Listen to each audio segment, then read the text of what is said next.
जय माता दी मित्रों। 12 फरवरी के बाद सूर्य देव मकर राशि से निकलकर कुंभ राशि में जाने वाले हैं और 12 फरवरी के बाद सूर्य बुध और शनि की युति बनने वाली है और तीनों ग्रह कहीं ना कहीं कुंभ राशि में एक साथ रहेंगे और पूरा 28 दिन सूर्य और शनि की युति बनने वाली है।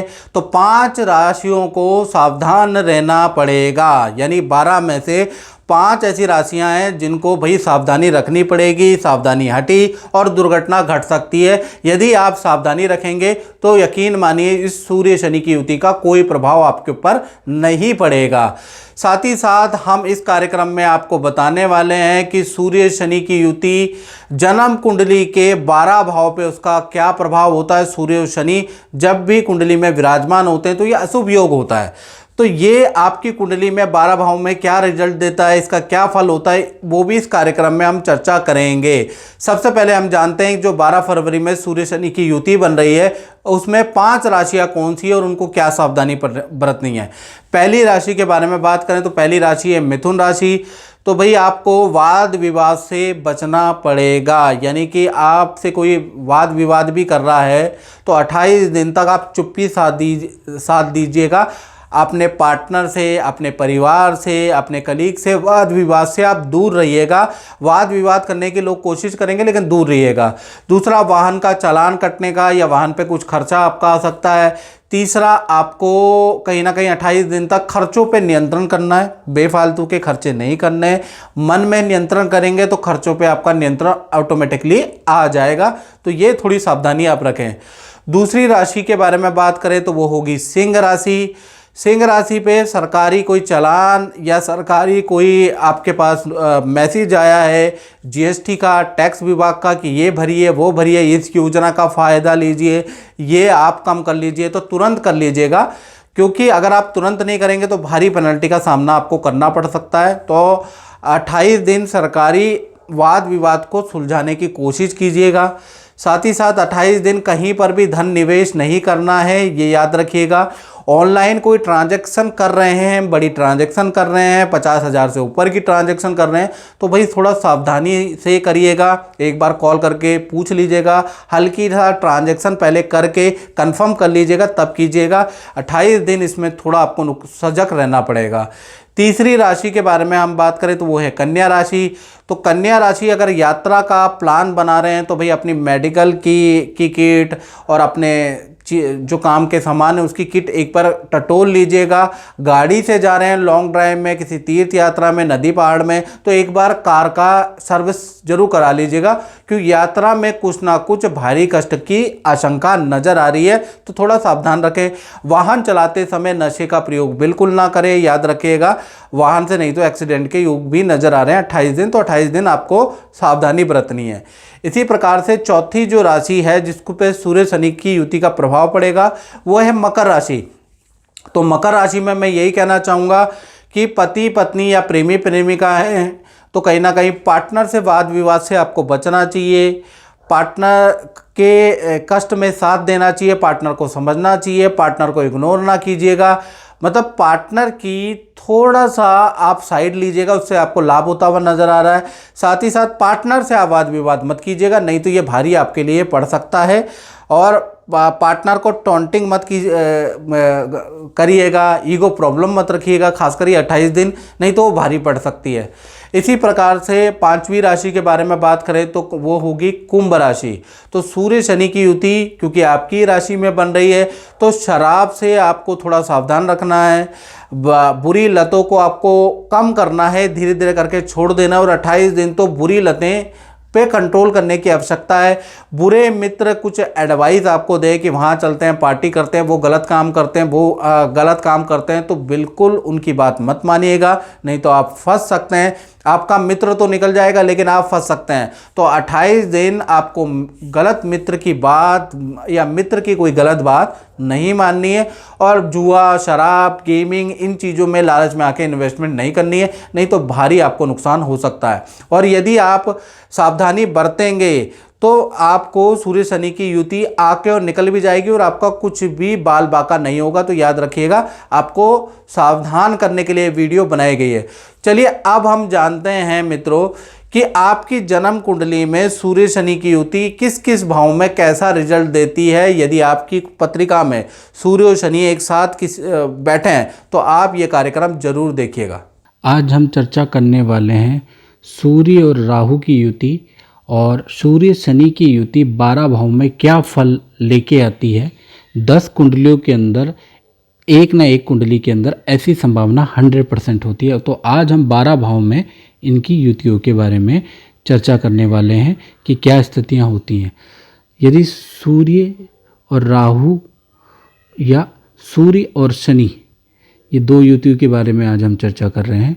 सूर्य और राहु और सूर्य और शनि की युति आपके यदि लगन में बैठी है, यानी कि लगन भाव में बैठी है, प्रथम भाव के अंदर बैठी है, तो ऐसे में जातक को अपने रिश्तेदारियों से ही, अपने मित्रों से ही खतरा होता है।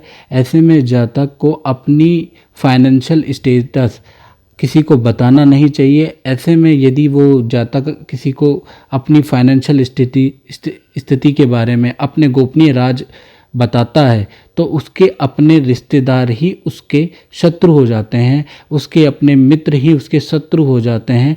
जीवन में हमेशा कोई ना कोई विरोध अपना ही ऐसे व्यक्ति का करता है, अपने ही ऐसे व्यक्ति को डाउनफॉल में लाते हैं और अपने ही व्यक्ति की बुराई करते हैं। यदि लगन भाव में आपका सूर्य राहु सूर्य शनि का कॉम्बिनेशन होता है, यदि यही कॉम्बिनेशन आपके द्वितीय सेकंड हाउस के अंदर बन जाता है, ऐसी स्थिति के अंदर जातक को अपनी फाइनेंशियल स्थिति अपने मुंह से नहीं बोलनी चाहिए या किसी को नहीं बताना चाहिए कि मेरा पद प्रमोशन होगा या मैं ये काम करने जा रहा हूँ या मैं ये काम करूँगा। ऐसी स्थिति को व्यक्ति को गोपनीय ही रखना चाहिए। अगर गोपनीय नहीं रखेगा तो वो काम होगा नहीं या वो काम हमेशा उल्टा होगा। तो द्वितीय भाव में यदि आपका ये कॉम्बिनेशन बनता है तो आप अपने जो भी ग्रोथ हो रहा है उसको अपने मन तक रखें, किसी को ना बताएं। यदि बताएंगे तो वो काम होगा ही नहीं। यही कॉम्बिनेशन अगर आपका तृतीय भाव के अंदर बनता है तो भाई बहन से ही एज के एक अवधि में आके विरोध सहना पड़ता है, भाई बहनों से कोर्ट केस होता है पैतृक प्रॉपर्टी के लिए, प्लस जातक को भी अंग भंग का भय बना रहता है। यानी जातक को भी उसके शरीर में या तो उसका ऑपरेशन करके एक अंग निकाला जाता है या कहीं ना कहीं अंग भंग योग यहाँ पर एक्टिव हो जाता है। यदि सूर्य और राहु या सूर्य और शनि आपके कुंडली में चतुर्थ भाव के अंदर विराजमान होंगे तो ऐसे में जातक की बचपन की एजुकेशन, 12th तक की एजुकेशन रुक रुक के होती है। माता पिता का सुख उस जातक को पूर्ण नहीं मिलता है, या तो माता पिता नहीं होते या बचपन से ही वो माता पिता से दूर रहता है, माता पिता का संयोग उसको प्राप्त नहीं हो पाता। यदि यही युति आपके पंचम भाव यानी संतान भाव में बैठेगी तो संतान थोड़ा कष्ट से होगी, पुत्र जरूर होगा और पुत्रिया भी जरूर होगी। लेकिन ऐसी स्थिति के अंदर संतान की ग्रोथ के लिए और आगे चल के संतान से मानसिक मतभेद बने ही रहते हैं। ऐसी स्थितियां अगर पंचम भाव में बनती है, यदि ऐसी स्थितियां आपकी कुंडली के अंदर छठे भाव में बनती है तो ऐसे जातक को पेट की परेशानी, हृदय विकार की परेशानी, फोड़े फुंसी, नेत्र रोग, बालों की परेशानियां अक्सर 35 साल की उम्र से लेकर 60 तक घिर जाता है। डेली एक टैबलेट व्यक्ति को उस बीमारी के लिए खानी ही पड़ती है। इसी प्रकार से सूर्य और शनि, सूर्य और राहु की युति अगर आपके सप्तम यानी कि वैवाहिक भाव में बन जाती है, ऐसी स्थिति के अनुसार दाम्पत्य जीवन के लिए अच्छा योग नहीं होता है, या तो डिवोर्स हो जाता है या पति पत्नी के बीच में मतभेद सदैव बने रहते हैं। पति पत्नी के बीच में लड़ाई इतनी हो जाती है कि अंततोगत्वा उनको अलग रहना पड़ता है। ऐसी स्थितियां हो जाती हैं। और यदि यही स्थिति आपके अष्टम भाव में बनता है, यानी कि आपका इस अष्टम भाव में अगर सूर्य राहु या सूर्य शनि की युति बनती है, ऐसी स्थिति के अंदर व्यक्ति को अचानक जीवन के अंदर वो शेयर करता है, सट्टे में किसी के द्वारा राय दी जाती है, उससे उसको बहुत नुकसान होता है, जीवन में उसका धन ठगा जाता है, कहीं ना कहीं गलत इन्वेस्टमेंट किसी के द्वारा की जाती है या कोई पार्टनरशिप कर ली जाती है, उससे इसको नुकसान बहुत होता है, उससे धनहानि बहुत होती है। तो ऐसी स्थिति के अंदर अगर सूर्य शनि का कॉम्बिनेशन, सूर्य राहु का कॉम्बिनेशन होता है तो ऐसी स्थिति के अंदर जातक को कोर्ट केस का सामना भी करना पड़ता है। सूर्य राहु सूर्य शनि की युति यदि आपके नवम भाव में विराजमान है तो भाग्य हमेशा आपका उल्टा विपरीत काम करेगा।